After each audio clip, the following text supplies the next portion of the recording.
ನಮಸ್ಕಾರ. ಇವತ್ತಿನ ಈ ಎಪಿಸೋಡ್ ನಲ್ಲಿ ಬಹಳ ಇಂಪಾರ್ಟೆಂಟ್ ವಿಚಾರನ ಡಿಸ್ಕಸ್ ಮಾಡ್ತಾ ಇದ್ವಿ. ರಾಜ್ಯದಲ್ಲಿ 5, 7, 8, 9ನೇ ತರಗತಿ ವಿದ್ಯಾರ್ಥಿಗಳಿಗೆ ಪಬ್ಲಿಕ್ ಮಾದರಿಯ ಮೌಲ್ಯಮಾಪನ ಪರೀಕ್ಷೆ ಮರು ಜಾರಿ ತರುವುದಕ್ಕೆ ಶಿಕ್ಷಣ ಇಲಾಖೆ ಸಿದ್ಧತೆಯನ್ನ ನಡೆಸ್ತಾ ಇದೆ.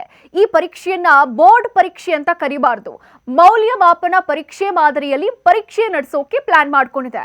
2 ವರ್ಷಗಳ ಹಿಂದೆ ಇದೇ ವಿಚಾರಕ್ಕೆ ಸಾಕಷ್ಟು ವಿರೋಧ ವ್ಯಕ್ತವಾಗಿತ್ತು. ಈ ಹಿನ್ನೆಲೆ ಈ ಬಾರಿ ಹೊಸ ಮಾದರಿಯಲ್ಲಿ ಪರೀಕ್ಷೆ ನಡೆಸೋಕೆ ಇಲಾಖೆ ಯೋಜನೆ ರೂಪಿಸೋಕೆ ಮುಂದಾಗಿದೆ. ರಾಜ್ಯದ ಸರ್ಕಾರಿ ಅನುದಾನಿತ ಹಾಗೂ ಖಾಸಗಿ ಶಾಲೆಗಳ 5th, 7th, 8th ಹಾಗೂ 9th ಕ್ಲಾಸ್ ವಿದ್ಯಾರ್ಥಿಗಳಿಗೆ ಈ ವರ್ಷದಿಂದ ಮತ್ತೆ ಪಬ್ಲಿಕ್ ಮಾದರಿಯ ಮೌಲ್ಯಮಾಪನ ಪರೀಕ್ಷೆ ನಡೆಸೋಕೆ ಪ್ಲಾನ್ ಆಗಿರೋದು. ಹಾಗಾದ್ರೆ ಏನಿದು ಹೊಸ ಮೌಲ್ಯಮಾಪನ ಪರೀಕ್ಷೆ ಅನ್ನೋದನ್ನ ನೋಡೋಣ. ಮಕ್ಕಳ ಮೇಲೆ ಪರೀಕ್ಷೆಯ ಅನಗತ್ಯ ಒತ್ತಡವನ್ನ ಹೇರದೆ ಅವರ ಶೈಕ್ಷಣಿಕ ಗುಣಮಟ್ಟವನ್ನ ಉತ್ತಮಪಡಿಸೋ ಉದ್ದೇಶದಿಂದ ಒಂದಷ್ಟು ಪ್ರಮುಖ ನಿಯಮಗಳನ್ನ ಅಳವಡಿಸಿಕೊಳ್ಳೋದು.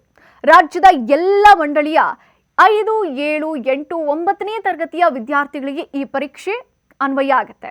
ಪರೀಕ್ಷಾ ಮಂಡಳಿಯೇ ಏಕರೂಪದ ಪ್ರಶ್ನೆ ಪತ್ರಿಕೆ ಹಾಗೂ ಆನ್ಸರ್ ಶೀಟ್ಗಳನ್ನು ಸಿದ್ಧಪಡಿಸಿ ಆಯಾ ಶಾಲೆಗಳಿಗೆ ರವಾನೆ ಮಾಡುತ್ತೆ.